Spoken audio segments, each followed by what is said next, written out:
দেখুন, উত্তরবঙ্গের আবহাওয়া খুব একটা ভালো নেই, কেননা লাগাতার বৃষ্টি চলছে, একই রকম বৃষ্টি চলছে শিলিগুড়িতেও। আর অতিরিক্ত বৃষ্টির জের যার কারণেই এই মুহূর্তে ধস নেমেছে শিলিগুড়ির এই মিরিকের রাস্তায়। দেখুন, শিলিগুড়ি থেকে মিরিকের যাতায়াত আপাতত বন্ধ রয়েছে টানা বৃষ্টিতে। পাহাড়ে ধসের জেরে সাময়িকভাবে বন্ধ হয়ে গেল শিলিগুড়ি থেকে মিরিক সড়কের যান চলাচল। এক্সক্লুসিভ দেখাচ্ছি, দেখুন, সাময়িকভাবে বন্ধ শিলিগুড়ি থেকে মিরিক সড়ক। আপাতত গয়াবাড়িতে পাহাড়ে ধস, বন্ধ যান চলাচল, ধসে বিপর্যস্ত শিলিগুড়ি থেকে মিরিক সড়ক। কথা বলি, আপডেট নেই, সঙ্গে রয়েছে প্রতিনিধি মিরিক।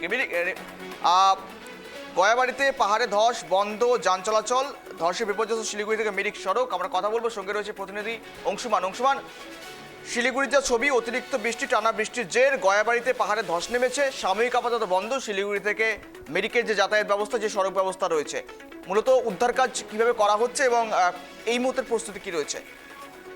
দেখো, শিলিগুড়ি থেকে মিরিকে যাওয়ার রাস্তা, সেই রাস্তার উপরে গয়াবাড়ির কাছে কিন্তু ধস পড়ে স্বাভাবিকভাবে রাস্তা যান চলাচল বন্ধ হয়ে গিয়েছিল এবং তারপর স্থানীয়রাই কিন্তু হাত লাগায় রাস্তার উপরে পড়ে থাকা যে মাটি ছিল, সেই মাটি এবং গাছ সেগুলো কেটে তারা সরিয়ে দেয় এবং তারপরে সাময়িকভাবে যান চলাচল বন্ধ হলেও এখন কিন্তু পুনরায় যান চলাচল শুরু হয়ে গেছে। উল্লেখ্য, গত কয়েকদিন থেকে যেভাবে প্রবল বৃষ্টি হচ্ছে এবং সেই বৃষ্টির জেরে কিন্তু পাহাড়ের মাটি আলগা হয়ে গিয়ে নেমে পড়ে এবং যার ফলে পাহাড়ে থাকা গাছগুলো রাস্তার উপরে এসে পড়ে রাস্তাটা বন্ধ করে দেয়, কিন্তু গাছগুলো কেটে সরিয়ে দেওয়া যান চলাচল আবার শুরু হয়।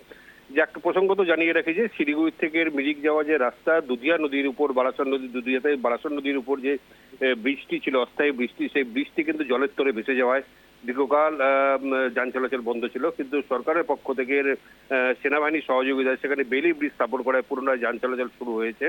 কাজে স্বাভাবিকভাবে একের পর এক এই ধরনের ধস পড়ে রাস্তা বন্ধ হয়ে যাওয়ায় মিরিকবাসীর মনে কিন্তু একটা আশঙ্কা থেকেই যায় যে এইভাবে যদি ক্রমাগত বৃষ্টি হতে থাকে, তাহলে ধস যদি আবার পুনরায় নেমে পড়ে, তাহলে কিন্তু যান চলাচল সম্পূর্ণ যদি বন্ধ হয়ে যায়, তাহলে মিরিকবাসী যথেষ্ট অসুবিধার মধ্যে পড়তে হবে। তার একটাই কারণ, এই শিলিগুড়ি থেকে মিরিক সরাসরি রাস্তা ছাড়া বিকল্প রাস্তা হিসাবে যে রাস্তাটা, সেটা হচ্ছে ঘুম হয়ে শুকিয়া পুকুরি হয়ে যেতে হয়, যার ফলে কিন্তু অনেকটা সময় অতিক্রম করতে হবে করে মিরিকে পৌঁছাতে হবে এবং এর জন্য অধিক ভাড়াও কিন্তু গুনতে হবে। কাজেই স্বাভাবিকভাবে মিরিকবাসী কিন্তু একটু চিন্তিত হয়ে রয়েছে সকালবেলা এই ধসটা নামায়।